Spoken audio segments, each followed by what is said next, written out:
Hello बच्चों, आज हमें पढ़ना है इलेक्ट्रॉनिक विन्यास या इलेक्ट्रॉनिक कॉन्फ़िगरेशन। तो पिछली क्लास में हमने आपको बताया है कि किस तरीके से किस कक्षा में कितनी उपकक्षाएं होती हैं, उस उपकक्षा में कितने कक्षक होते हैं, वही कक्षक कौन कौन से हैं। तो उसी के आधार पर हमें इलेक्ट्रॉनिक विन्यास लिखना है। तो इलेक्ट्रॉनिक विन्यास लिखने के पहले आपके माइंड में ये चीज़ होना चाहिए कि किस कक्षा में कितनी उपकक्षाएं हैं और प्रत्येक उपकक्षा में कितने कक्षक हैं, क्योंकि कक्षक में हम जानते हैं 2 इलेक्ट्रॉन होते हैं, प्रत्येक कक्षक में 2 इलेक्ट्रॉन ही भरे जाते हैं। तो हमें सबसे पहले ये पता होना चाहिए कि हम कक्षाओं में कितनी उपकक्षाएं और कैसे इलेक्ट्रॉन भरते हैं। अब हमें इलेक्ट्रॉन जो भर रहा है वो वास्तविक नियम से भर रहा है। वास्तविक नियम का मतलब जो हमने बताया आपको कि पहली कक्षा में केवल एक ही उपकक्षा होती है, दूसरी में 2 उपकक्षाएं होती हैं एस और पी, तीसरी में 3 उपकक्षाएं होती हैं और चौथी में 4 उपकक्षाएं होती हैं। तो जैसे फॉर एग्जाम्पल हम यदि लें, मान लो हमने लिया आपको सबसे छोटा एटम ले रहे हैं नाइट्रोजन। नाइट्रोजन का एटॉमिक नंबर है 7। अब 7 का हमें इलेक्ट्रॉनिक विन्यास निकालना है कक्षा और कक्षा के आधार पर। तो क्या होगा, इसके लिए हम सबसे पहले इलेक्ट्रॉन को कक्षा में बांटेंगे। तो कक्षा में जब हम बांटेंगे 2 और 5, 2 माने पहली कक्षा के में और 5 इलेक्ट्रॉन L माने दूसरी कक्षा में। अब हमें मालूम है कि K कक्षा में केवल एक ही उपकक्षा है S कक्षा, और S कक्षा का अपना अकेला एक ही कक्षक है। S खुद अपने आप में अकेला है, इकलौता है। तो इसके लिए हम पहली कक्षा को दर्शाने के लिए हम बल लिखेंगे। पहली में एक ही उपकक्षा है तो हम ऐसे लिखेंगे। S में 2 इलेक्ट्रॉन है तो हमने 2 इलेक्ट्रॉन लिख दिए, कॉमा लगा दिया। इसके बाद L कक्षा है, L माने दूसरी कक्षा। अब दूसरी कक्षा में 2 कोश है S और P। S और P में हमें पता है कि प्रत्येक कक्षा में ओनली 2 इलेक्ट्रॉन होते हैं। तो S में दूसरी कक्षा को दर्शाने के लिए 2 लिखा हमने। 2 लिखने के बाद S लिखेंगे हम, क्योंकि दूसरी कक्षा में एक उपकक्षा S है। S में 2 इलेक्ट्रॉन भर दिए। अब कितने इलेक्ट्रॉन बचे? 3 इलेक्ट्रॉन बचे। वो 3 इलेक्ट्रॉन किसमें भरे जाएंगे? 2p3, क्योंकि L कक्षा में 2 कक्षा S और P है और P के कक्षक 3 है। तीनों में एक इलेक्ट्रॉन जाएगा तो इसका इलेक्ट्रॉनिक विन्यास होगा 1s2 2s2 2p3। इस तरीके से यह इसका इलेक्ट्रॉनिक विन्यास है। ठीक है, नेक्स्ट अगला एग्जांपल यदि हम देखें तो अगला एग्जांपल है, होगा मान लो हमने लिया सोडियम। सोडियम का एटॉमिक नंबर है 11। तो इसके लिए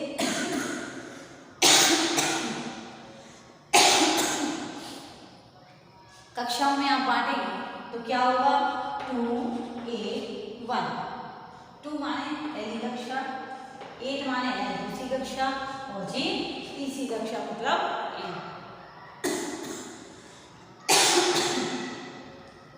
अब हमें क्या करना है? K माने पहली कक्षा। पहली कक्षा में एक ही उपकक्षा होती है, एक के लिए हम 1 से दर्शाएंगे। यहाँ S और इसमें 2 इलेक्ट्रॉन। ठीक है, सेकंड में L मतलब L में 2 कक्षाएं होती हैं S और P।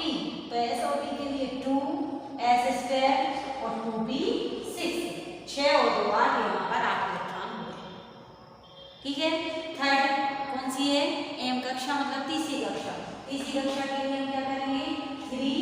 अब हमें मालूम है तीसरी कक्षा में जो उपकक्षा आती है पहली वो S है, तो S में हमने इलेक्ट्रॉन भर दिए S।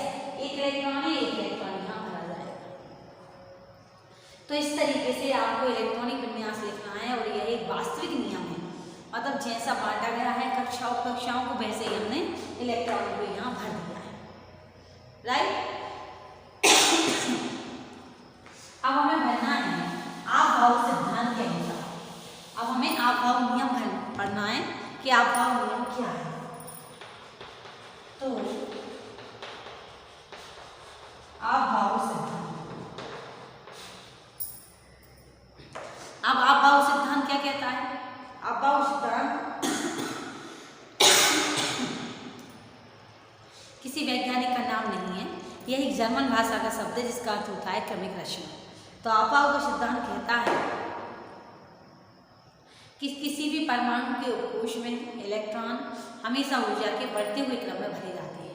मतलब सबसे पहले इलेक्ट्रॉन कम ऊर्जा वाले उपकोष में भरे जाएंगे, उसके बाद इलेक्ट्रॉन जैसे जैसे ऊर्जा बढ़ती जाएगी उपकोष की वैसे वैसे इलेक्ट्रॉन बढ़ते जाएंगे। तो एक बार फिर से सुनिए, अपाव सिद्धांत के अनुसार किसी भी परमाणु के उपकोष में इलेक्ट्रॉन ऊर्जा के बढ़ते हुए क्रम में भरे जाते हैं। पहले इलेक्ट्रॉन कम ऊर्जा वाले उपकोष में जाएंगे, फिर इलेक्ट्रॉन अधिक ऊर्जा वाले उपकोष में भरे जाएंगे। और इसके आधार पर अपाव ने एक आरेख दिया, वह आरेख देखें किस तरीके से है।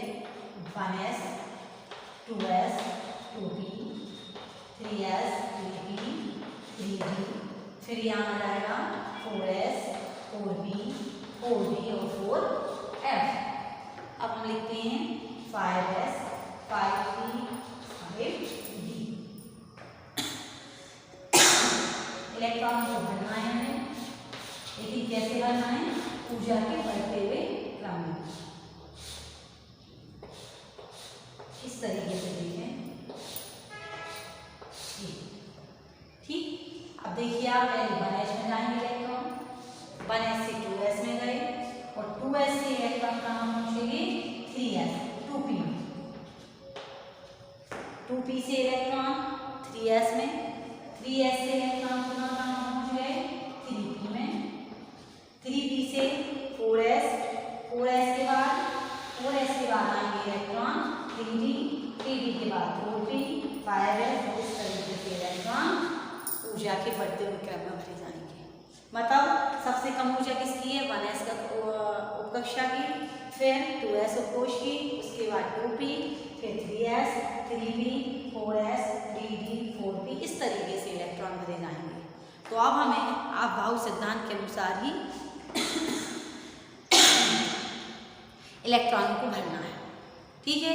अब बात आती है कि अपाव सिद्धांत का उपयोग क्यों हुआ।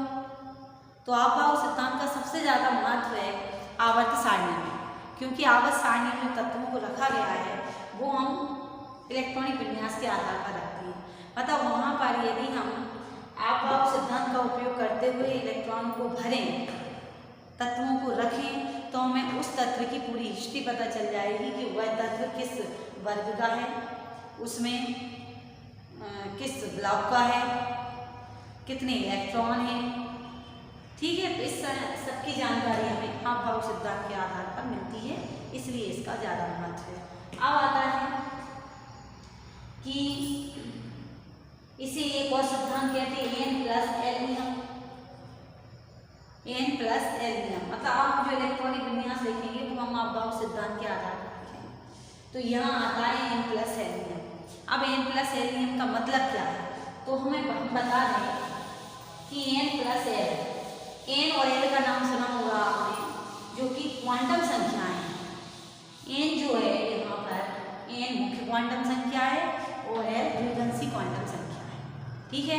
हम यदि कंपेयर करें, मान लो हमने कहा 3p या 4s, दो उपकोष हैं, इन दोनों उपकोष में से पहले इलेक्ट्रॉन किस में भरे जाएंगे, ठीक है। तो यदि हम 3p और 4s के लिए n प्लस l नियम निकालें तो देखिए आप 3p के लिए n बराबर होगा 3, 4s के